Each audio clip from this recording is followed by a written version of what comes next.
नमस्कार. लाईव्ह जागरूक वसई न्यूज मध्ये आपणा सर्वांचं स्वागत.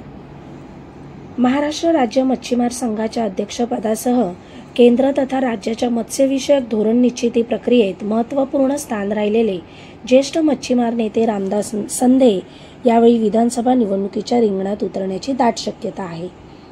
महाराष्ट्र प्रदेश फिशरमॅन काँग्रेसच्या राज्यातील पदाधिकाऱ्यांच्या रविवारी टिळक भवन येथे झालेल्या सभेत संधे यांच्या नावाची सर्वानुमते शिफारस करण्यात आली असून कार्यकर्त्यांच्या आग्रहाखातर संधे यांनी वर्सोवा मतदारसंघाकरता पक्षांतर्गत निवडणूक अर्ज दाखल केला आहे. कोकण किनारपट्टीवर मच्छीमार समाजातील मतदारांची संख्या लक्षणीय आहे. मात्र आजपर्यंत कोळी समाजाला विधानसभेत कोणत्याही पक्षाकडून प्रतिनिधित्व दिले गेलेले नाही. याबाबतची खंत मच्छीमार समाजातून वेळोवेळी व्यक्त केली जात आहे. मत्स्य व्यवसाय खात्याचे मंत्री असो किंवा अधिकारी हे बिगर मच्छीमार समाजातील असल्यामुळे त्यांना पारंपरिक तथा गोड्या पाण्यातील मासेमारीची योग्य जाणीव नसल्याने मच्छीमारांच्या समस्या वर्षानुवर्षे गंभीर होऊ लागल्या आहेत. इतकेच नव्हे तर सरकारमधील कोणालाही मच्छीमार समाजाबाबत आस्था राहिलेली नाही. मच्छीमारांच्या समस्या सोडवायच्या असतील तर समाजाचा माणूस विधिमंडळात पोहोचणे गरजेचे आहे.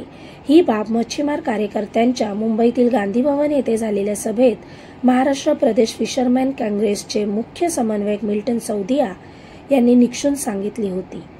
त्यानुसार रविवारी टिळक भवन येथे झालेल्या सभेत याबाबत पुन्हा चर्चा होऊन उपस्थित पदाधिकाऱ्यांनी वर्सोवा येथील ज्येष्ठ मच्छीमार नेते तथा ऑल इंडिया फिशरमॅन काँग्रेसचे कार्यकारी अध्यक्ष रामदास संधे यांच्या नावाची शिफारस केली.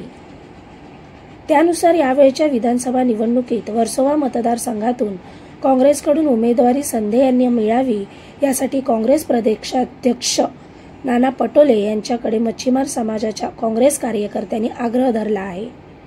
संधे यांनी आज टिळक भवन येथे कार्यकर्त्यांच्या आग्रहाखातर वर्सोवा मतदारसंघाकरिता पक्षांतर्गत अर्ज दाखल केला. यावेळी त्यांच्यासोबत महाराष्ट्र प्रदेश फिशरमॅन काँग्रेसचे अध्यक्ष मार्तंड नाखवा, कचरोजी भारसकर, नंदकुमार नगरे, मिल्टन सौदिया, मार्शल कोळी तथा अन्य कार्यकर्ते आणि पदाधिकारी उपस्थित होते.